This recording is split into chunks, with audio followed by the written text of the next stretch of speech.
She's mine at the office. My wife's work husband bragged to his friends at the company gala. I just nodded. Later, he saw me in a quiet conversation with the keynote speaker. He went pale and whispered to his boss. "We have a problem," the boss replied. "What do you mean?" "Look, I've been to my fair share of corporate galas, and let me tell you, they're all the same flavor of pretentious garbage wrapped in a tuxedo. You've got your jazz quartet in the corner playing songs nobody actually knows, but everyone pretends to appreciate. Your champagne that costs more than my first car, but tastes like carbonated regret. And your crowd of middle management peacocks strutting around like they just discovered fire." Tonight's shindig at the Grand Meridian was no different, except for one tiny detail that made it special in the worst possible way. Derek Mason was here, and he was running his mouth like it was an Olympic sport. Derek Mason. Just saying his name makes me want to gargle with battery acid. This guy was my wife Clara's work husband, a term that should have died in 2015 along with planking and the Harlem Shake, but apparently nobody got the memo. He was one of those dudes who thought an expensive haircut and a firm handshake made him God's gift to corporate America, when really he was more like Amazon's third-party seller with fake reviews.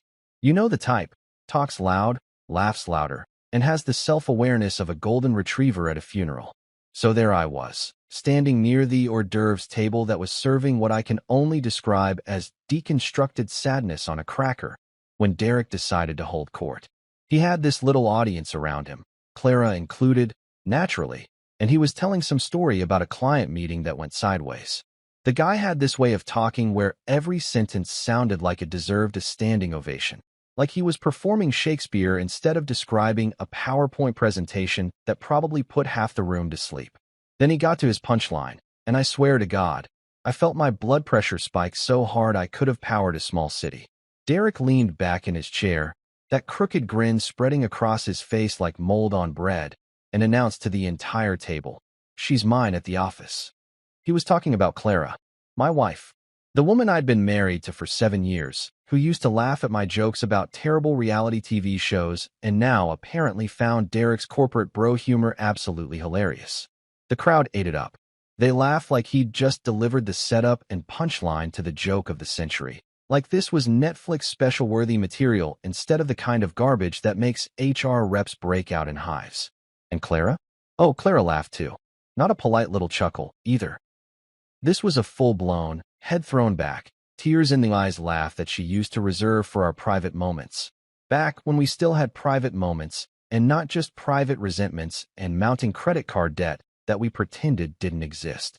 I stood there holding my glass of champagne, which, by the way, tasted like someone had mixed sparkling water with disappointment and charged me $40 for the privilege, and I felt this weird calm wash over me. Not rage, not even sadness, just this cold, calculating clarity that comes when you realize you're watching a clown show and you're the only one who knows the tent's on fire. I didn't make a scene. That's what Derek wanted, I think.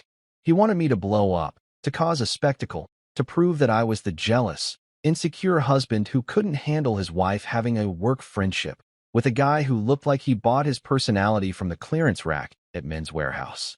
But I'm not that guy. I'm not the guy who gives clowns the satisfaction of ruining the show. So instead, I did what any rational person would do in that situation. I adjusted my cuff, gave Derek the kind of polite nod that says, "I see you, and you're not worth my energy," and walked straight to the terrace. The terrace was quieter, thank God. Just me, the city skyline, and the faint smell of cigarette smoke from some executive who was probably stress smoking over quarterly reports.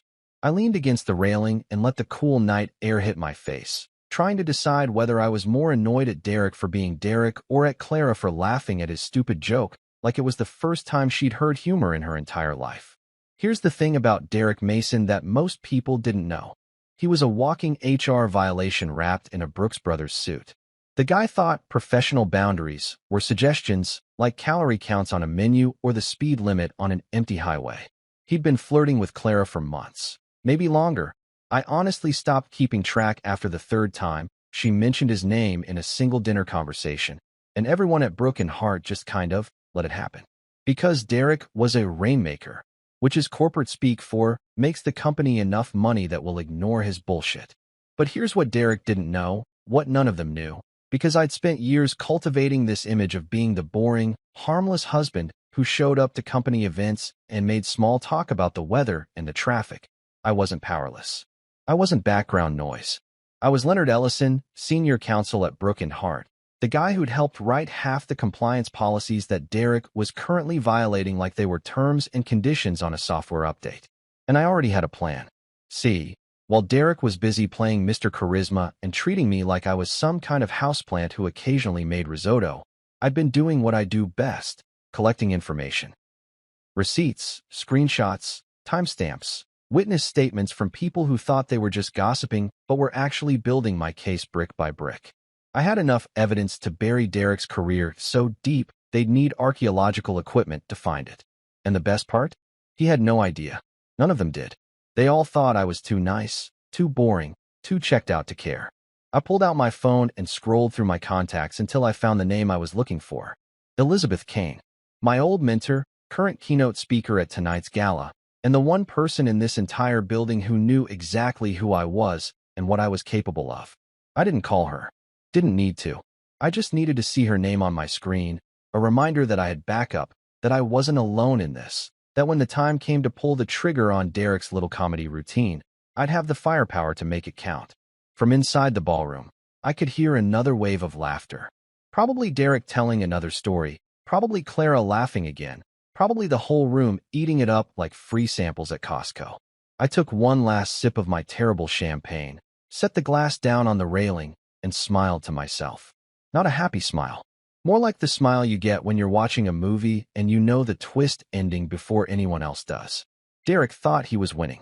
He thought his little work husband routine was charming, that his jokes were landing, that he'd successfully humiliated the boring husband in front of the whole company. What he didn't realize was that clowns don't get to decide when the show ends. The audience does. And I was about to give everyone in that ballroom a finale they'd never forget. You want to know when I realized I'd become invisible? It wasn't some dramatic moment like in the movies where the protagonist has a breakdown in the rain or stares at himself in the mirror while emotional piano music plays. Nope.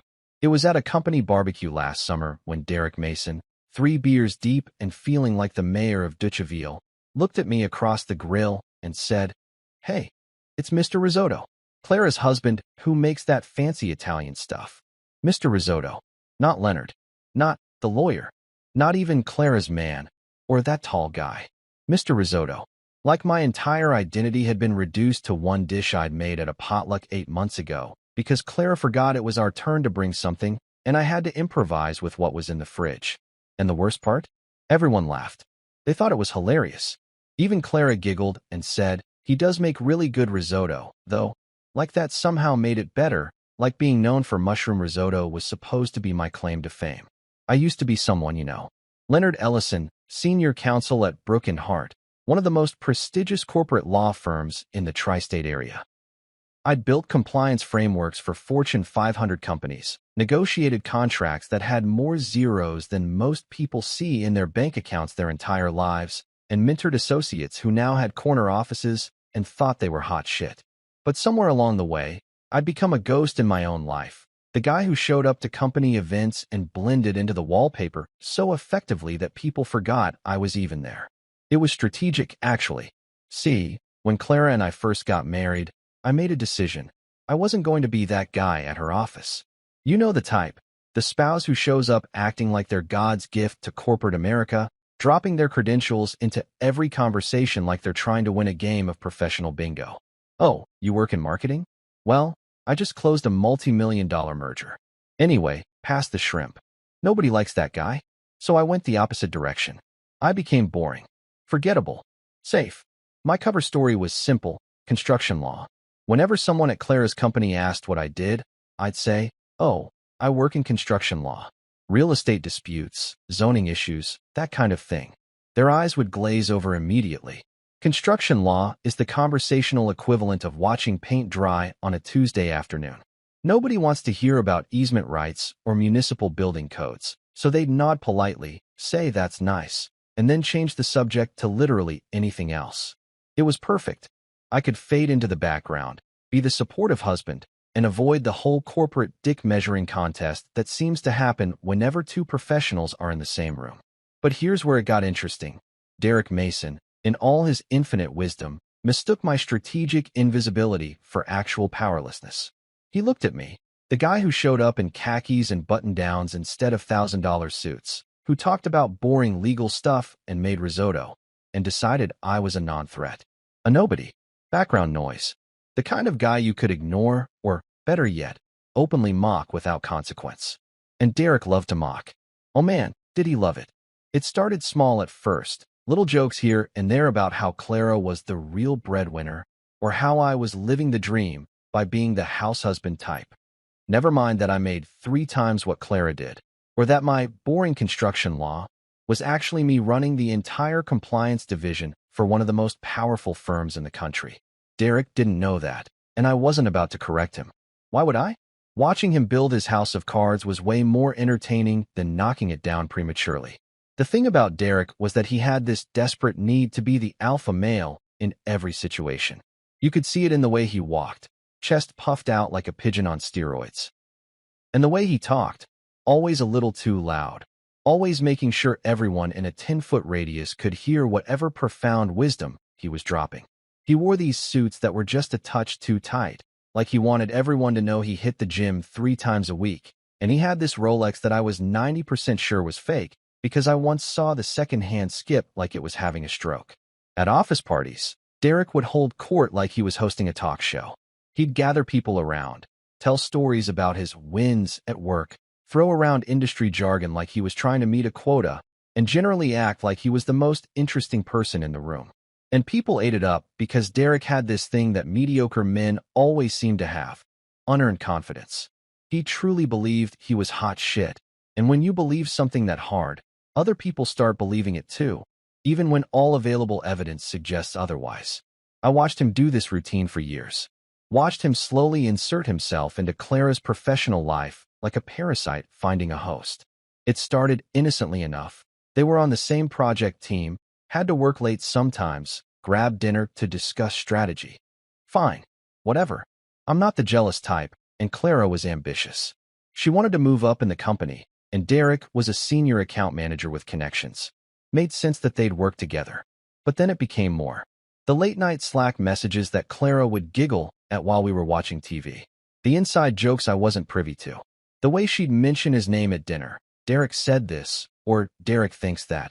Like his opinion was the final word on every subject from marketing strategy to where we should go on vacation. And then came the nicknames. Work husband. God, I hate that term. It's like someone took the concept of emotional affair and rebranded it as something cute and harmless. Like it's totally normal to have a whole separate pseudo-relationship with someone at the office as long as you slap a quirky label on it. What really got me, though, was how everyone just accepted it. At company events, people would joke about Clara and Derek, the dynamic duo, like it was the most natural thing in the world. They'd make comments about how they finished each other's sentences and were basically the same person. And Clara would just smile and laugh and bask in the attention, never once stopping to think about how it looked, or how I felt sitting there being referred to as Mr. Risotto, while her work husband got to be the funny, charming, successful one. But here's what Derek didn't understand, what none of them understood. Boring isn't the same as powerless. Invisible doesn't mean harmless. I was like insulation in the walls of a house. You don't notice it, you don't think about it. But when idiots start playing with fire, that's when you realize what insulation actually does. It doesn't just sit there. Under the right conditions, it catches fire and burns the whole damn house down. And Derek? Derek was playing with matches, thinking he was in control, thinking he was safe because the quiet guy in the corner didn't seem to care. What he didn't realize was that I'd been collecting kindling for months. Every inappropriate comment, every boundary he crossed, every time he treated me like I was furniture, I logged it, remembered it, added it to the pile. I wasn't reacting because I didn't need to react. I was a lawyer, and lawyers don't throw punches. We file paperwork. We build cases. We wait for the perfect moment to present evidence that turns someone's world upside down. So yeah, I was Mr. Risotto, the boring construction lawyer. Clara's forgettable husband who showed up to events and smiled politely while Derek performed his one-man show. But underneath that carefully constructed image of harmless mediocrity, I was something Derek should have been terrified of. a senior counsel with a photographic memory, a vindictive streak, and access to every compliance policy at Brook and Hart. Because here's the beautiful irony. While Derek was busy treating me like wallpaper, I was the guy who literally wrote the rules he was breaking. And wallpaper doesn't fight back. But lawyers? Lawyers destroy you with a smile and a memo. So I'm back inside the ballroom after my little terrace therapy session, and Derek's still going strong. The guy had the endurance of a motivational speaker on cocaine, just nonstop talking, gesturing, laughing at his own jokes like he was his own best audience. He'd upgraded from his fake Rolex story to some tale about disrupting the market or synergizing core competencies or whatever business buzzword bingo he was playing that night. I swear I watched that Rolex for a solid 30 seconds, and the second hand literally stuttered. Like, it would tick forward, pause, tick again like it was questioning its own existence. If that watch was real, I was the Queen of England. I grabbed another glass of champagne from a passing waiter. At this point, I'd accepted that all the champagne here tasted like carbonated disappointment. So why fight it? And posted up near one of those tall cocktail tables that serve no purpose except giving people something to lean on while they pretend to be interested in conversations they don't care about. From this vantage point, I had a perfect view of Derek's traveling circus, and let me tell you, the show was reaching peak ridiculousness. Clara was still in his orbit, of course, along with a few other people from her department who looked like they were either genuinely entertained or just too polite to walk away. You know that face people make when they're trapped in a conversation, but they're secretly calculating escape routes? Yeah, a couple of them had that look. But Derek was oblivious, as usual, riding high on his own supply of manufactured charisma. That's when I saw her. Elizabeth Kane. Now, if you don't know who Elizabeth Kane is, let me paint you a picture. Imagine if Meryl Streep and Ruth Bader Ginsburg had a baby who went to Harvard Law, clerked for a Supreme Court justice, and then decided corporate law would be more fun. That's Elizabeth. She was the keynote speaker tonight. Something about navigating ethical challenges in modern business, which was ironic considering half the people in this room couldn't navigate their way out of a paper bag, let alone an ethical dilemma. But Elizabeth was the real deal. Partner at Thornfield and Associates, board member for about 17 different companies, and oh yeah, the person who mentored me when I was a baby-faced associate who thought pro bono was a U2 song. Elizabeth was across the room, doing that thing powerful people do where they're technically in a conversation, but also scanning the room for more important conversations they could be having. Her eyes swept past the bar, past the jazz quartet, past Derek's amateur hour performance, and then they landed on me. And stopped. For a second, we just looked at each other. No waves, no smiles, just this moment of mutual recognition that felt like the entire room should have gone silent, but didn't because everyone else was too busy pretending Derek was fascinating. Then I did something simple, something small. I gave her a nod. Not a big dramatic one, not a hey look at me gesture, just a subtle dip of my chin that said, yeah, it's me. Long time no see. Elizabeth's expression changed. Not dramatically. This woman had a poker face that could win her every casino in Vegas, but I saw it. The slight raise of her eyebrows. The way her lips pressed together like she was processing information. The micro shift in her posture from social butterfly to strategic operator. And then she did something that made my entire evening. She excused herself from her conversation mid-sentence, turned on her heel, and walked straight toward me. I'm talking about a beeline, folks. No stopping to shake hands. No pausing for small talk with other people trying to intercept her. Just a direct path from where she was to where I was standing, like she was a missile and I was the target, except in a good way. The kind of way that makes other people wonder what the hell they're missing. We met near the corner of the room, away from the main crowd, in one of those little architectural alcoves that expensive venues have for people who want to have conversations without broadcasting them to everyone. Elizabeth didn't say anything at first. She just looked at me with this expression that was half, I can't believe you're here, and half, I can't believe you let this happen. Leonard, she said finally, her voice carrying that specific tone that mentors use when they're both disappointed and impressed at the same time. What are you doing here? Supporting my wife, I said, which was technically true and also the most diplomatic answer I could give in public. Elizabeth glanced over at Clara, then at Derek, then back at me. That's Derek Mason, she said, and it wasn't a question. The one who's been. Yep, I interrupted, because I really didn't need her to finish that sentence. That's him. We sat down at a small table tucked in the corner, the kind of spot where you could have a conversation without the whole room watching, but also where, if people were paying attention, they'd definitely notice you were having a serious conversation. Elizabeth sat with her back straight, hands folded on the table, looking every inch the powerful attorney she was. I leaned back in my chair, trying to look casual even though my heart was doing this weird thing where it was racing and calm at the same time. "How long has this been going on?" she asked, cutting straight to it because Elizabeth Kane didn't do small talk when there was real talk to be had. "Months," I said. "Maybe longer. Hard to say when harmless flirting crosses over into whatever the hell this is." Elizabeth's jaw tightened. "And you've been dealing with this how?" "Quietly," I said. "Strategically. Legally." That got her attention. She leaned forward slightly, and I saw the lawyer in her activate like someone had flipped a switch. "What do you have?" "Everything," I said simply. "Receipts, messages, witnesses. Enough to make HR's head spin. I've been building the case for a while now." A smile flickered across Elizabeth's face, the kind of smile that lawyers get when they realize their opponent is about to walk into a trap they didn't even know was there. "You wrote Brooke and Hart's vendor policy, didn't you?" "I did," I confirmed. "Including all those fun clauses about professional conduct and the appearance of impropriety."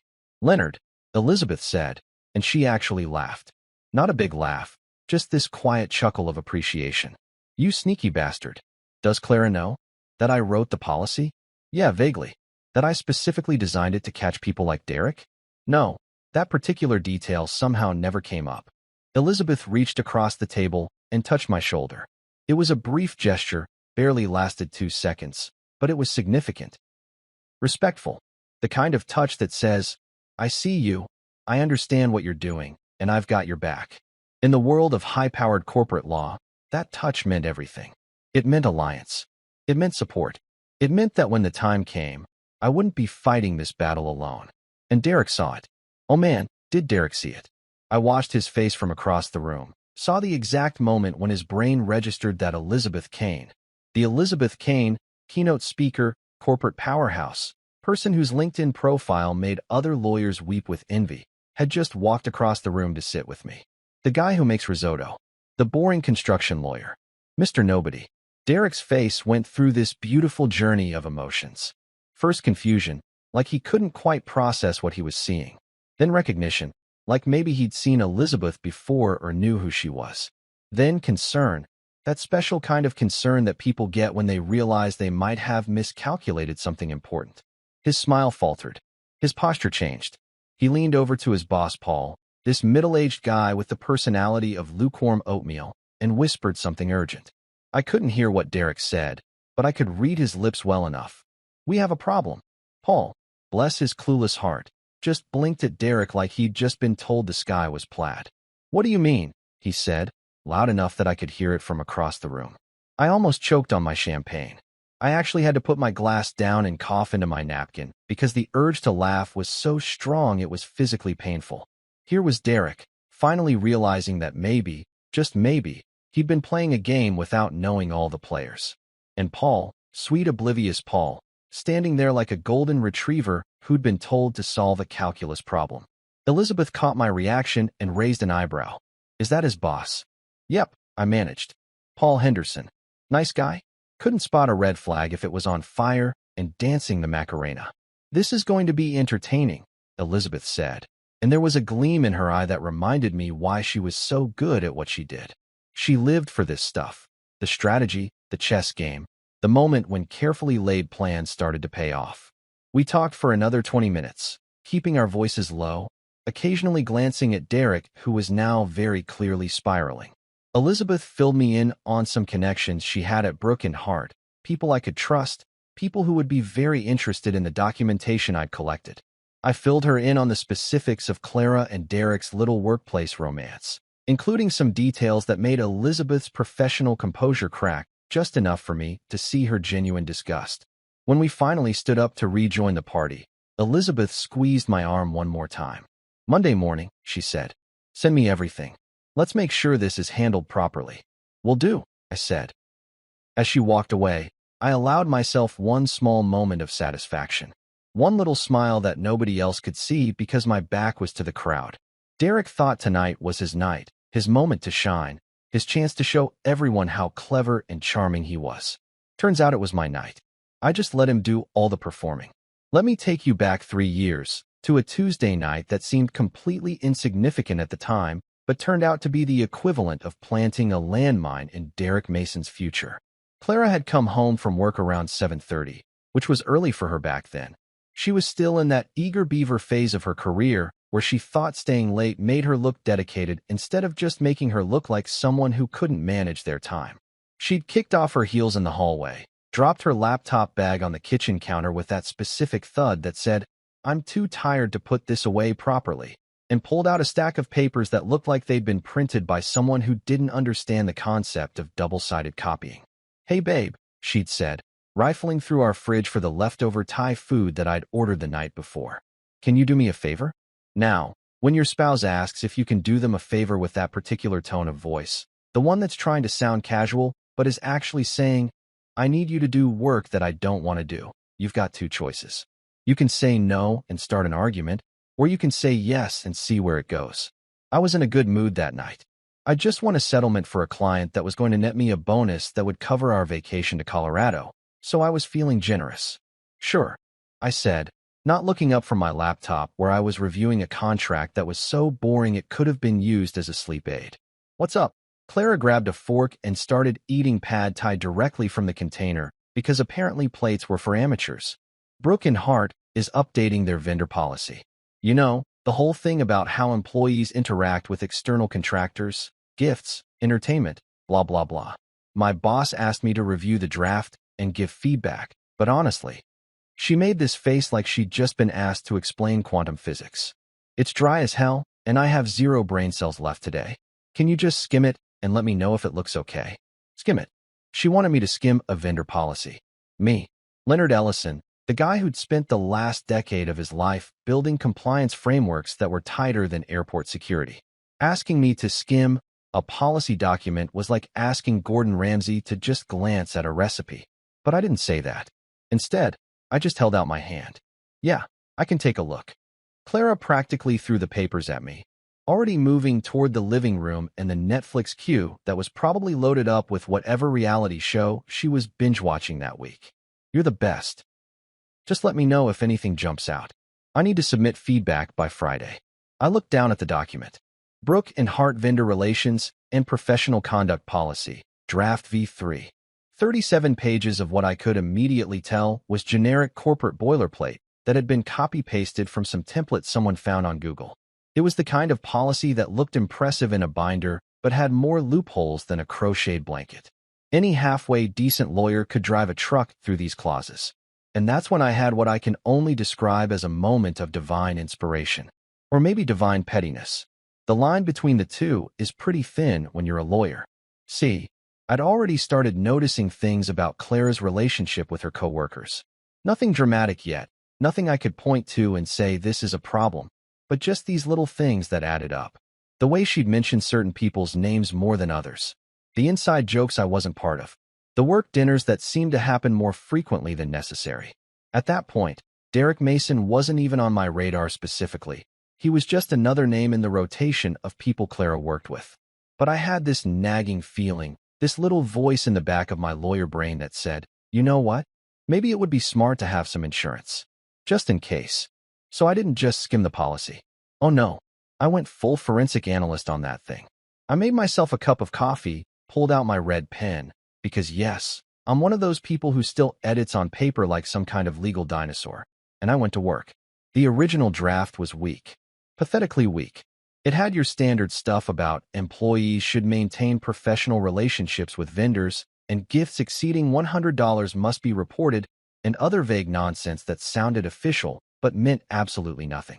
It was the corporate equivalent of saying, "Please be good," and hoping that would magically make people behave. I rewrote that sucker from the ground up. Well, not completely. I was smart enough to keep it looking like minor edits rather than a total overhaul, because if Clara thought I'd spent serious time on this, she'd get suspicious. But I made some very strategic additions. Little clauses that looked innocuous on the surface, but were actually bear traps waiting for someone to step wrong. Paragraph 9 was my favorite. The original version said something boring like employees should maintain appropriate professional boundaries. Useless. Completely useless. So I changed it to employees must refrain from engaging in behavior that could be construed as romantic or sexual in nature with vendors, clients, or professional contacts. This includes, but is not limited to, excessive personal communication outside of business hours, intimate dinners not directly related to business objectives, or the exchange of gifts of a personal nature. See what I did there? Could be construed as not is definitely romantic. Not proven beyond reasonable doubt. Just could be construed as. That's lawyer speak for if it looks bad, smells bad, or makes anyone uncomfortable, we can nail you for it. And that including but not limited to part? That's the legal equivalent of a blank check. It meant that even if someone found a loophole I hadn't thought of, we could still catch them under the general principle. Paragraph 10 was even better. I added an entire section about maintaining professional decorum in all work-related settings, including social events, conferences, and informal gatherings.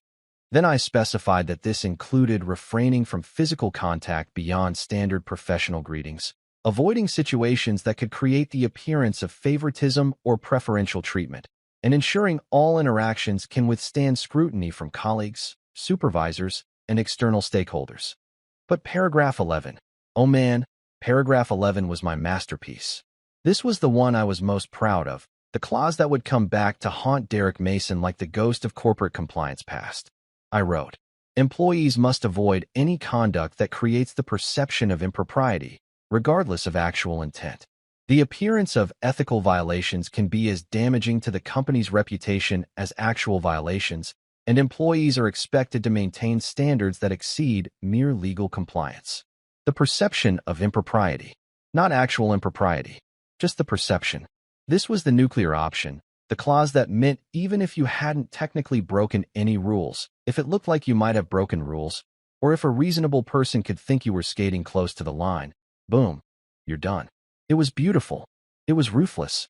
It was exactly the kind of thing that lawyers put in policies when they want maximum flexibility to drop the hammer on someone later. I added a few more tweaks here and there, clarifications about social media conduct, specifications about expense reporting, language about professional reputation management, all of it looking like minor edits, but actually creating a web of accountability that would make Spider-Man jealous. When I finished, around midnight, I'd transformed Brooke and Hart's weak sauce vendor policy into a compliance document that had more teeth than a shark convention. And the best part? It all looked completely reasonable. Nothing in there was outrageous or over the top. It was all standard, good business practices stuff that any HR professional would nod along to. But underneath that reasonable exterior was a framework specifically designed to catch people who thought they were too smart, too charming, or too important to follow the rules. I printed out a clean copy, attached my edits with a sticky note that said suggested revisions. Feel free to use what works, and left it on the counter for Clara to find in the morning. The next day, she barely glanced at it. Thanks, babe. These look great, she'd said, shoving the papers into her bag while juggling her coffee and her phone. You're a lifesaver. My boss is going to love this. And she was right. Her boss did love it. The revised policy went through legal review. Ironically, a department I had friends in, though Clara didn't know that, and got approved with minor changes. It was officially adopted as Brooke and Hart Company policy about 6 months later, complete with mandatory training sessions and acknowledgement forms that every employee had to sign saying they'd read it, understood it, and agreed to follow it. Derek Mason signed that form. I know because I checked. He sat through the training, probably scrolling through his phone or thinking about his next big win. And he signed his name on the dotted line promising to uphold professional standards and avoid even the appearance of impropriety. And now, 3 years later, that policy was about to become his worst nightmare. Every dinner with Clara that went too late. Every inside joke that crossed a line. Every time he called himself her work husband or made comments about her being his at the office. All of it, every single moment, was a violation of the policy that I had written specifically to catch people exactly like him. Clara had thanked me for my paranoid edits back then, rolled her eyes at how seriously I took a simple vendor policy, and filed it away without a second thought. She had no idea that she'd just handed me the legal ammunition I'd need to blow up her work husband's career. And the joke was on both of them, because they'd been living under my rules this whole time and didn't even know it. You know what's funny about the digital age? People forget that everything leaves a trail. Every text, every email, every Uber ride, every credit card swipe, it's all documented somewhere, waiting for someone with enough time and motivation to connect the dots. And buddy, let me tell you, I had both time and motivation in spades. My office at home has this drawer in my desk, bottom left, nothing special about it from the outside. Clara probably thought I kept old tax returns in there, or maybe some random office supplies I'd stolen from work over the years. Normal boring husband stuff. But if she'd ever actually opened it, she would have found something way more interesting. A manila folder that looked like it had been assembled by the FBI's most obsessive agent. Except instead of tracking a serial killer, I was tracking her work husband's spectacular descent into career suicide. I called it my insurance policy, though honestly, it was more like a greatest hits compilation of Derek Mason's terrible decisions. And let me tell you, this guy had been busy making terrible decisions like it was his second job. Let's start with the Uber receipts, shall we? Because those things were comedy gold. See, Brooke and Hart had this expense policy where employees could expense rides to and from client meetings, late-night work sessions, that kind of thing. Totally normal. Totally legitimate. Except Derek got a little too comfortable with the expense account and apparently forgot that itemized receipts show pickup and drop-off addresses. I had copies of at least 15 Uber receipts. Thank you. Shared cloud storage that Clara never bothered to password protect separately, that showed rides from Brooke and Hart downtown office to Marcello's Italian Bistro at 8 or 9 p.m., followed by rides from Marcello's Italian Bistro to addresses that were definitely not Derek's apartment and also definitely not Clara's in my house. Some fancy hotel in the financial district. The Peninsula. The Ritz. Places where a quick nightcap turns into, oops, it's midnight and I'm too tired to go home. And the beautiful part? Derek expensed these as client entertainment. Client entertainment. The man was either the world's dumbest fraudster or he genuinely believed that HR was staffed entirely by people who'd never seen a calendar before. Because here's the thing. I cross-referenced those dates with Clara's calendar. Again, shared cloud storage. Thanks, honey. And wouldn't you know it, there were no client meetings scheduled on any of those nights. Just late work session with Derek or project dinner or my personal favorite, team building. Team building. At the Ritz. At midnight. Sure, Derek. That's totally what team building looks like. Then we had the hotel bills, which were even better because Derek was apparently too cheap or too stupid to pay for these himself. Some of them went through the corporate card, again, listed as client entertainment or emergency accommodation due to late meeting. And the itemization was just chef's kiss perfect. Room service at 11 p.m. 2 glasses of wine, 1 cheese plate, 1 chocolate dessert to share. Minibar charges. Late checkout fees. One bill even had a movie rental charge, and I'm guessing he wasn't catching up on the latest Marvel film for professional development. I had copies of all of these because, and this is where Derek's arrogance really shined, he'd forwarded them to Clara on Slack with messages like, "Expense team will never check these LOL," and another successful client dinner winking-faced.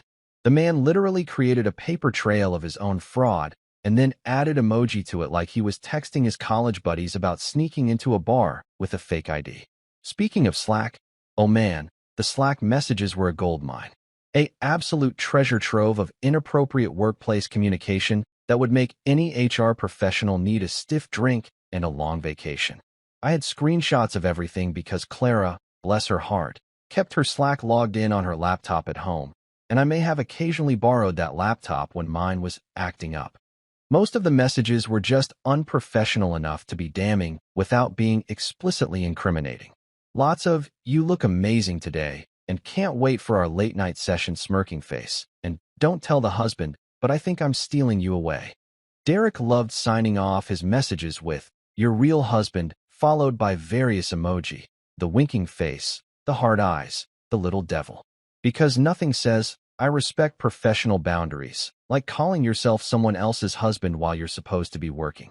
But my absolute favorite, the one I'd printed out in color and kept at the front of the folder like it was the Mona Lisa of workplace violations, was from about 4 months ago. Derek had sent Clara a message at 2 in the morning that said, "Still thinking about tonight. When's the company honeymoon?" Face-blowing kiss. And some absolute legend in their department whose name I didn't know but whose judgment I questioned deeply, had taken a photo at an office happy hour of Derek and Clara laughing together, posted it to the company Slack channel, and captioned it, "When's the company honeymoon?" with like 15 laughing emoji. People had reacted to it, given it thumbs up, left comments like "couple goals" and "get a room you too," and "HR is typing." The last one was meant as a joke, but the irony was about to become very, very real. I'd screenshotted all of it. The original message, the photo, every reaction, every comment. I'd even grabbed screenshots of the channels where other coworkers had made jokes about Derek and Clara's extended lunch breaks, or the work spouses are at it again. Because here's the thing about workplace affairs, even the ones that maybe haven't crossed into physical territory yet, though I had my suspicions, everyone knows. Everyone sees it. Everyone talks about it. And when it's that obvious, when it's that public, it becomes a company culture problem, not just a personal one. The expense reports alone were enough to get Derek fired for fraud. The Slack messages were enough to trigger an HR investigation for creating a hostile work environment and violating professional conduct standards. But together, they painted a picture of a guy who thought he was untouchable, who thought the rules didn't apply to him because he was a rainmaker, or whatever garbage title he'd convinced himself made him special. I'd organized everything chronologically in the folder, color-coded by category. Green tabs for financial stuff, the Uber receipts, hotel bills, suspicious expense reports. Yellow tabs for communication, Slack messages, emails, text screenshots that Clara had shown me herself, not realizing they were evidence. Blue tabs for witness statements, which was really just me documenting times when other people had made comments about Derek and Clara's relationship in my presence. There was even a red tab section for what I called the croissant incident. About 6 weeks ago, Derek had apparently brought Clara breakfast every morning for a week straight. Fresh croissants from that overpriced French bakery downtown, the kind that cost like $8 each. Clara had mentioned it casually, thought it was sweet, said Derek was just being nice because I'd been stressed. But I'd done the math. $8 croissants, 5 days a week, hand-delivered to Clara's desk with what multiple coworkers had described as definitely more than friendly vibes. That wasn't being nice. That wasn't being a good coworker. That was courting behavior. That was a man trying to romance someone else's wife under the guise of being a thoughtful colleague. And the kicker? Derek had expensed those croissants too.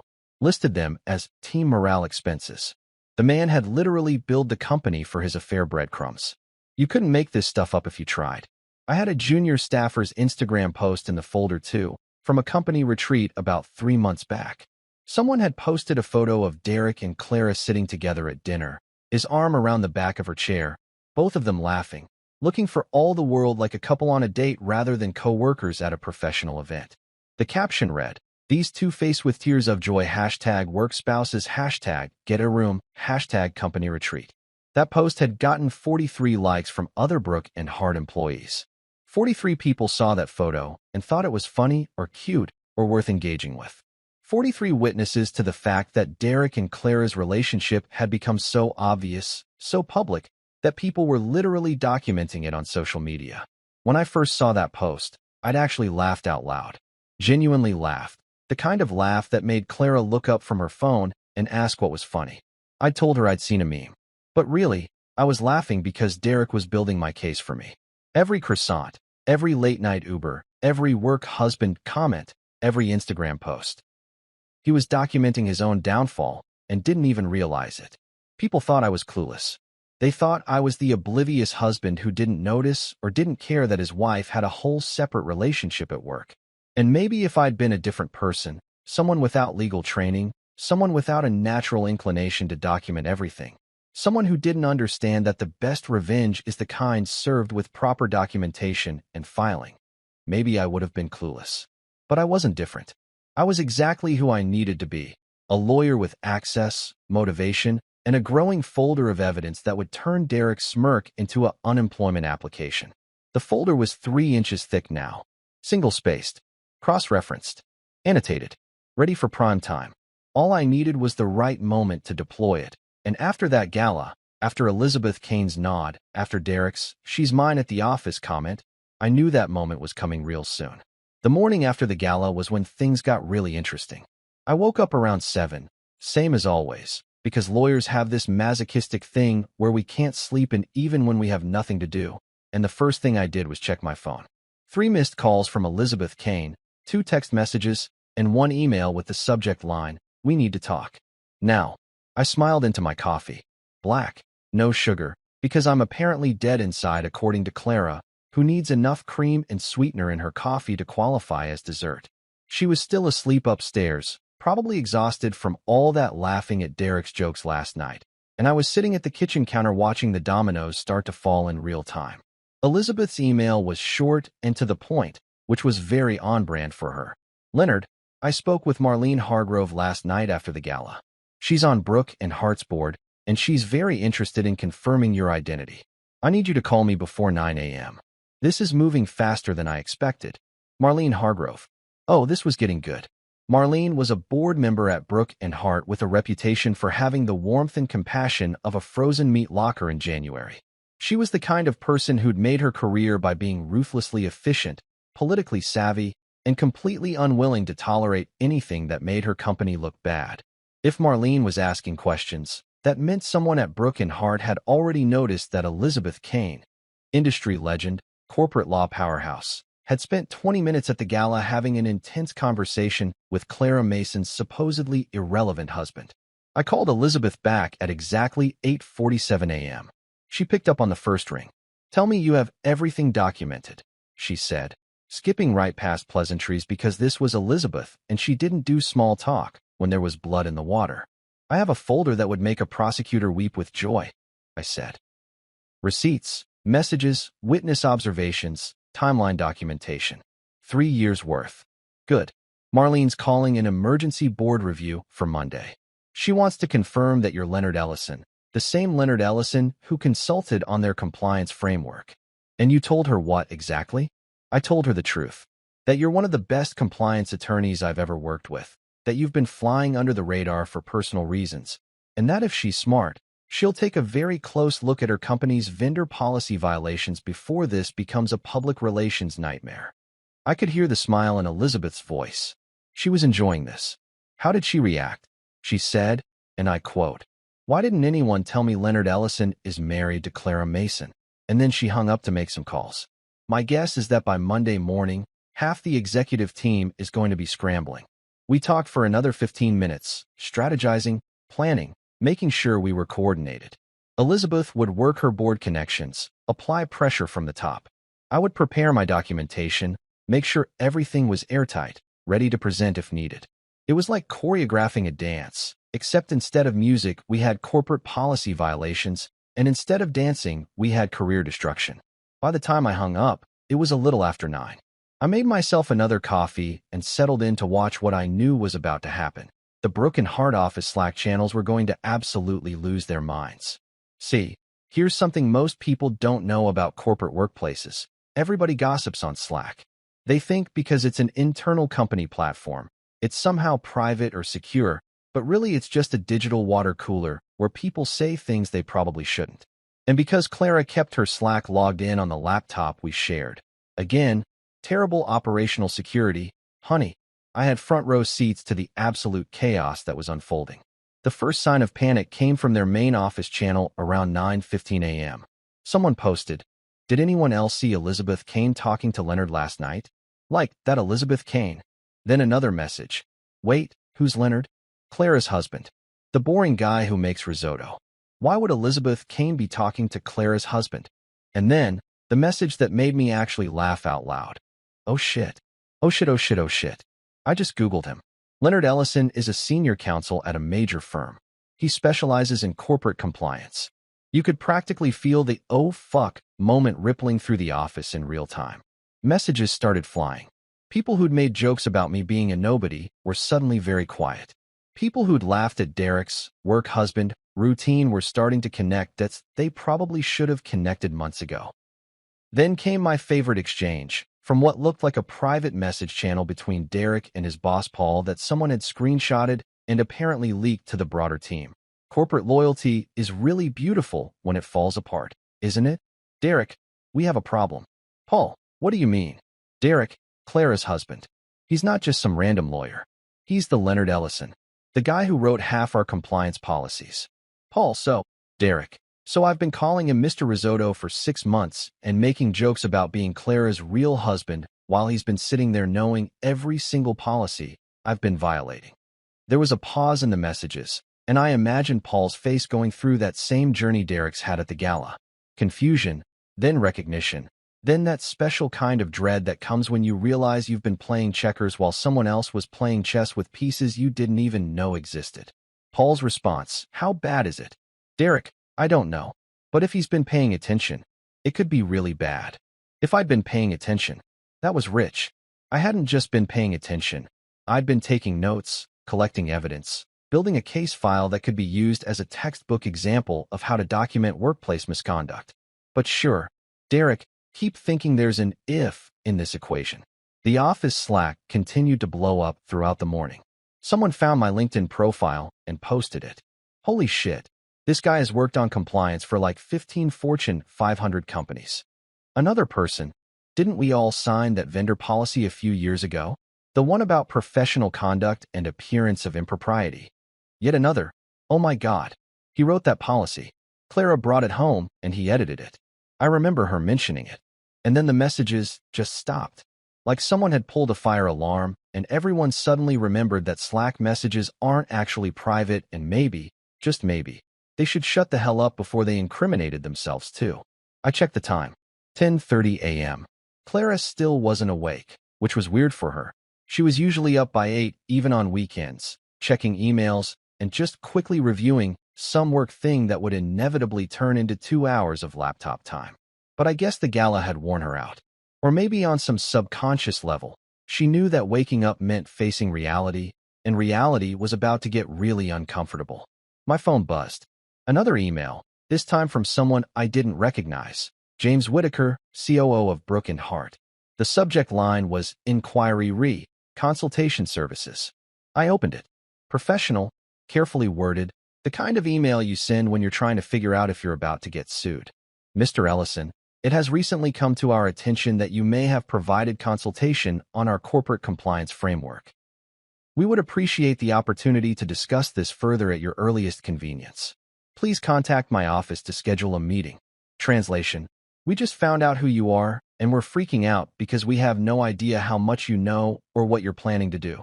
So please call us so we can try to do damage control before this becomes a disaster. I didn't respond. Not yet. Let them sweat a little. Let them wonder.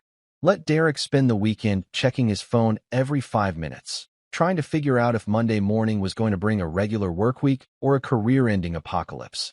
Around 11, I heard Clara's footsteps upstairs. The shower running. Normal morning routine sounds. I wondered if she'd checked her phone yet, if she'd seen the Slack messages, if anyone had texted her privately to give her a heads up that her boring construction lawyer husband had just been outed as a corporate compliance expert who'd probably witnessed every single policy violation she and Derek had been racking up. She came downstairs 20 minutes later, hair wet, wearing sweatpants and one of my old college t-shirts. She looked tired, confused, a little pale. Hey, she said, her voice weird. Off. Did something happen at work? I took a sip of my now cold coffee. Why do you ask? I have like 50 Slack messages and 3 missed calls from Derek. Everyone's freaking out about something, but nobody's being clear about what. Huh. I said, playing it casual, playing it cool. That's weird. Maybe something with a client. Clara stared at her phone, scrolling through messages, her expression getting progressively more concerned. I watched her face change as she read, as the pieces started clicking into place. The Elizabeth Kane conversation. My job title. The policies. Derek's panic. Lenny, she said slowly, and I could hear the edge of fear creeping into her voice.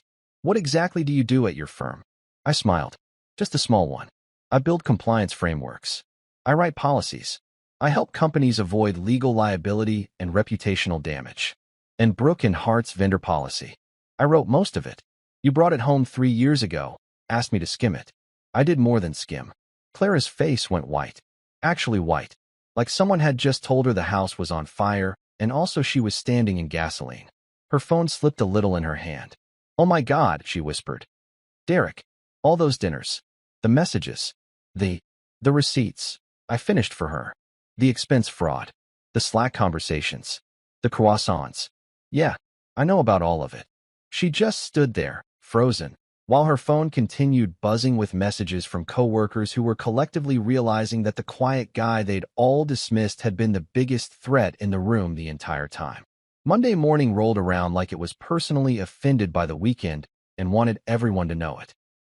I was up at 6, which was early even for me, but I had a front row seat to what was about to become the greatest workplace implosion since that guy at Enron thought shredding documents was a solid plan. I made my coffee, settled into my home office, and pulled up the laptop that was still logged into Clara's Slack account. Yeah, I know, invasion of privacy, violating trust, all that stuff. But you know what? She violated our marriage vows by emotionally cheating with Derek. I wear fake Rolexes, Mason, so I figured we were even.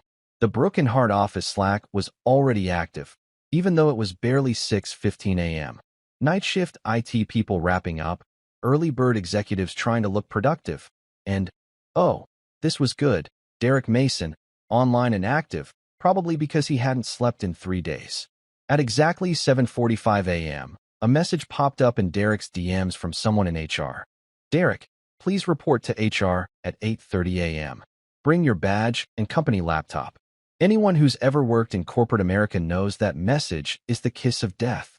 Bring your badge and laptop is HR speak for, "You're about to get fired, and we want to make sure you can't steal anything or send spiteful emails on your way out." It's like when a restaurant asks you to come in on your day off. Nothing good is about to happen. I watched Derek's status change from active to away almost immediately.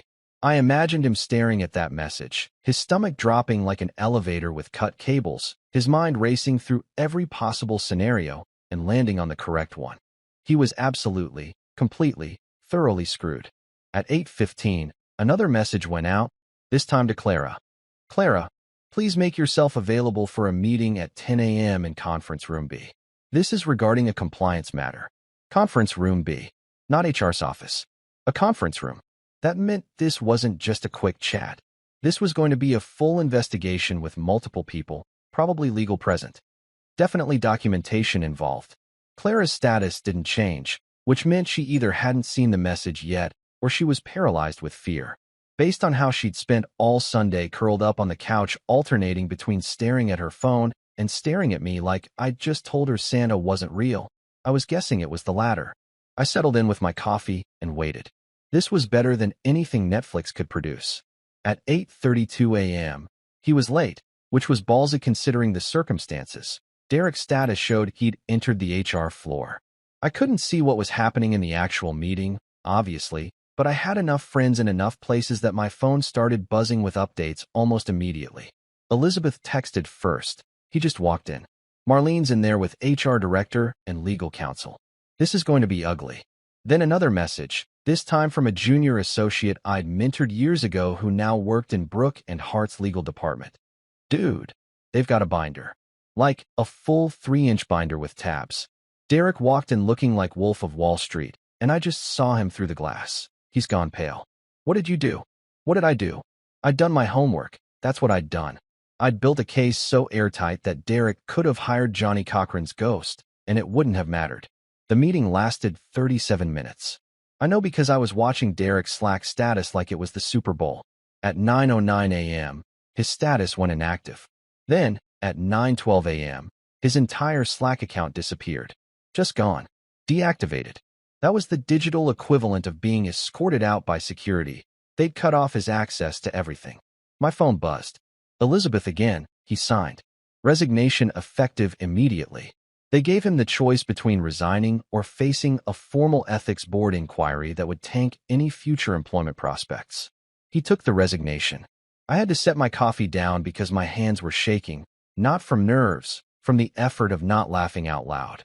Derek Mason, the guy who'd spent months acting like he owned the place, like he was untouchable, like his charm and his sales numbers made him immune to consequences, had just been handed a pre-drafted resignation letter and told to sign or face complete career annihilation. And he'd folded faster than a cheap lawn chair. The beautiful thing about corporate resignations is that they come with NDAs.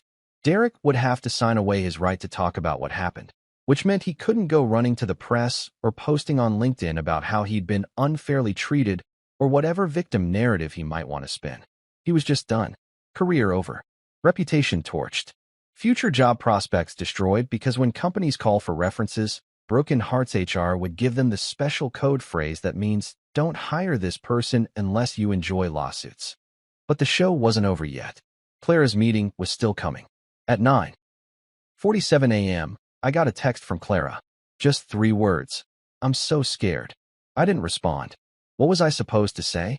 "Don't worry, honey. The compliance investigation into your inappropriate workplace relationship will probably go fine." She'd made her choices. She'd laughed at Derek's jokes, gone to those dinners, let him call himself her work husband while I sat at home, making risotto and pretending not to notice. Now she got to face the consequences. At exactly 10 a.m., Clara's Slack status showed she was in conference room B. The meeting participants list showed up in the channel metadata because Brooke and Hart's IT department apparently didn't understand privacy settings, and it was a murderer's row of corporate authority. HR Director Sarah Chun, Legal Counsel Michael Torres, and oh look, Marlene Hargrove herself. They'd brought out the big guns. This meeting lasted longer. Way longer. I watched the clock tick from 10 to 10:30 to 11 o'clock. My phone was quiet. Nobody was texting me updates, which meant this was a more delicate situation than Derek's had been. He was easy. Clear policy violations, documented fraud, slam dunk case. Clara was trickier because she hadn't committed expense fraud, hadn't been the primary instigator, and might actually have a defense if she played it right. Except she wouldn't play it right, because Clara wasn't a lawyer and she didn't understand that the first rule of any investigation is to shut up and get representation. At 11:23 a.m., I got a text from my legal department contact. She's trying the "we're just friends" defense. Sarah Chun literally pulled out screenshots of the work husband messages and Slack posts. "Your wife just said those were jokes." Torres looks like he wants to bang his head on the table. I winced. The "we're just friends" defense. Classic amateur move. Never mind that they'd had multiple intimate dinners, stayed at hotels together, exchanged messages that any reasonable person would interpret as romantic, and been the subject of office gossip for months. They were just friends. Sure, Clara. And I'm just a construction lawyer who happens to know every compliance policy you violated. The meeting finally ended at 11:47. Clara's status went to away and stayed there.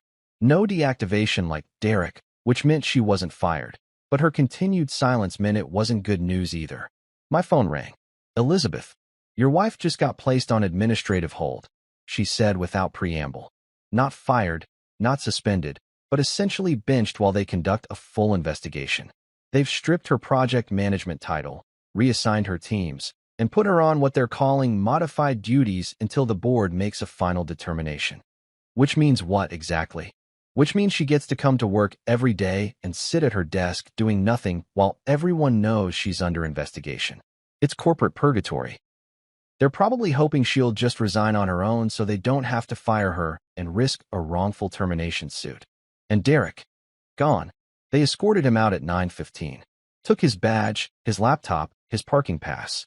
He's blacklisted from the building. Security has his photo with instructions not to let him back in. I thanked Elizabeth and hung up. Sat there for a minute, processing. Derek was done. Completely, thoroughly, permanently done. His career in corporate sales was over. Any background check would show he'd resigned from Brooke and Hart under circumstances requiring an NDA, which was a massive red flag. He'd be lucky to get a job selling used cars at this point, and even then, the dealership would probably pass once they did their due diligence. Clara was in limbo. Not fired, but not exactly employed in any meaningful sense. She'd go from being a rising star, a project manager with a team and authority and respect, to being the person everyone whispered about. The one who'd had an inappropriate relationship with Derek Mason. The one who'd violated company policy. The one whose husband turned out to be the compliance expert who'd written the very rules she broke. At 12:30 p.m., Clara came home. I heard her car in the driveway, heard the garage door open, heard her footsteps coming up the stairs. She appeared in the doorway of my office looking like she'd aged 10 years in one morning. Her makeup was smeared. She'd been crying. Her shirt was wrinkled. Her hands were shaking. They took everything, she said, her voice barely above a whisper. My team, my projects, my title. I have to report to an interim manager and do administrative support tasks while they investigate. Sounds rough, I said, not looking up from my laptop. Derek got fired. They made him resign. I heard. Lenny. Her voice cracked. Why didn't you tell me? Why didn't you warn me this was coming? I finally looked at her. Really looked at her. Saw the tears, the fear, the desperation. And I felt nothing. No satisfaction, no anger, no sadness. Just this calm, cold nothing where my feelings for her used to be. I did warn you, I said quietly. Every time you came home late from a work dinner. Every time you laughed at Derek's jokes about being your work husband. Every time you chose him over me. I warned you by being exactly who I've always been. Someone who pays attention, who remembers, and who doesn't let people get away with treating him like he's invisible. Clara stared at me, tears streaming down her face, and I turned back to my laptop. There was nothing left to say. Tuesday morning came with an email that made me actually smile into my coffee for the first time in weeks. Subject line, Executive Review Meeting, your attendance requested. It was from James Whitaker, the COO who'd sent me that nervous inquiry email over the weekend. Apparently, Brooke and Hart's executive team wanted to have a little chat about how one of their rising star employees happened to be married to the compliance architect who'd built half their corporate policy framework, and nobody had bothered to notice until he showed up at a gala talking to Elizabeth King. The meeting was scheduled for 2 p.m. in the executive boardroom, which was Brooke and Hart's way of saying, this is serious enough that we're rolling out the fancy conference room with the imported water and the chairs that cost more than most people's cars. I showed up at 1:55 p.m. wearing my best suit, the charcoal Tom Ford that I saved for depositions and moments when I needed people to remember I wasn't just some guy who made risotto. The boardroom was exactly what you'd expect. Floor-to-ceiling windows overlooking the city, a table that could seat 20 people but only had 8 today, and that specific smell that expensive corporate spaces have, like leather, old money, and poor decisions. James Whitaker was there, looking like he'd been surviving on coffee and Tums. Marlene Hargrove sat at the head of the table with the expression of someone who'd just discovered termites in a house she'd been assured was structurally sound. A few other executives I vaguely recognized, all wearing variations of the same, were pretending this is routine, but actually were freaking out face. I took a seat in one of the consultant chairs along the wall, not at the table, because I wasn't an employee and we all needed to maintain that professional distance. Besides, I liked the view from the cheap seats. You see more from the sidelines than you do from the playing field.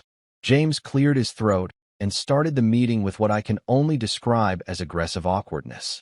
Leonard, thank you for joining us. We wanted to discuss your involvement with Brooke and Hart's compliance framework and, clarify some timeline issues. Timeline issues. That was corporate speak for, we need to figure out how long you've been watching us screw up before we decide how scared we should be. Happy to clarify, I said, keeping my voice level and professional. Marlene cut in, because subtlety wasn't really her thing. Why didn't anyone tell me that Leonard Ellison, the compliance architect who consulted on our vendor relations policy, is married to Clara Mason? She said it like an accusation, like someone had personally betrayed her by not mentioning this incredibly relevant fact. The room went quiet. Like Arctic-level quiet.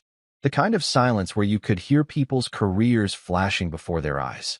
A few executives exchanged glances that clearly said, I thought you knew, and why would I know that? And are we all about to get fired? I almost laughed.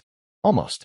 Instead, I just took a sip of the overpriced bottled water they'd put in front of me and waited. I maintained a low profile intentionally, I said when it became clear nobody else was going to speak. My wife and I agreed early in her employment here that I wouldn't be involved in her career trajectory. I consulted on your compliance framework 3 years ago under my firm's name, not as Clara's husband. The two roles were separate. Until they weren't, Marlene said sharply. Until your employees decided to violate every policy I wrote. I corrected, and I watched several people flinch. I didn't insert myself into Clara's workplace. I was just observant enough to notice when people were treating those policies like suggestions rather than rules. James looked like he wanted to crawl under the table. Another executive, I think he was VP of operations or something equally vague, spoke up. Were you planning to take legal action against the company? No, I said simply. I was planning to let your internal processes handle it. Which they are. Derek Mason violated your expense policy, your professional conduct policy, and created a hostile work environment. Clara participated in behavior that violated appearance of impropriety standards. Those are your problems to solve, not mine. Marlene leaned back in her chair, studying me like I was a puzzle she was trying to solve. We should have paid more attention, she said finally, and it wasn't quite an apology, but it was close. You're not the only ones who didn't, I said, and let that hang in the air for a moment. But that's the thing about compliance frameworks. They work whether you're paying attention or not. The policies don't care if you're charming or successful or too important to follow the rules. They're there to catch exactly the kind of behavior that people think they can get away with. The meeting wrapped up shortly after that. Handshakes, professional pleasantries, promises to stay in touch for future consultation opportunities that we all knew were code for "please don't sue us." I walked out of that boardroom feeling lighter than I had in months, left the building, and didn't look back. Inside, they were probably having another meeting about damage control and internal communications and how to spin this whole mess. But that wasn't my problem anymore. I'd done what I came to do. The formal boardroom sessions were just theater at this point. Derek got called in Wednesday morning to what was officially called a separation discussion, but was really just HR's way of making sure he understood exactly how screwed he was. They slid a pre-drafted resignation letter across the mahogany table like they were serving him divorce papers, which in a way, I guess they were divorcing him from his career, his reputation, and any future prospects in corporate America. Sign or face an ethics board inquiry. They told him, according to my source who may or may not have been standing outside the conference room. Derek signed so fast you'd think the pen was on fire.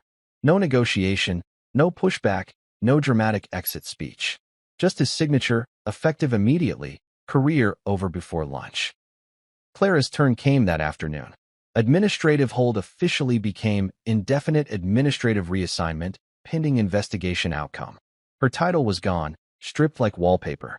Her team got redistributed to other managers. Her projects reassigned. She sat in that conference room, pale and shaking, while they systematically dismantled everything she'd built over 5 years at Brook and Hart. I know because she told me, through tears, that night. I listened without comment, collected my folder of evidence, and quietly left the room. No gloating, no lectures, no "I told you so." Just silence, which somehow felt more devastating than anything I could have said. Late Thursday night, my phone rang. Clara's name on the screen, her voice barely holding together. I lost everything, she cried, like she was expecting sympathy from the guy she'd humiliated for months. What should I do? I kept my voice calm, clinical even. Clean up. Alone. Like you wanted.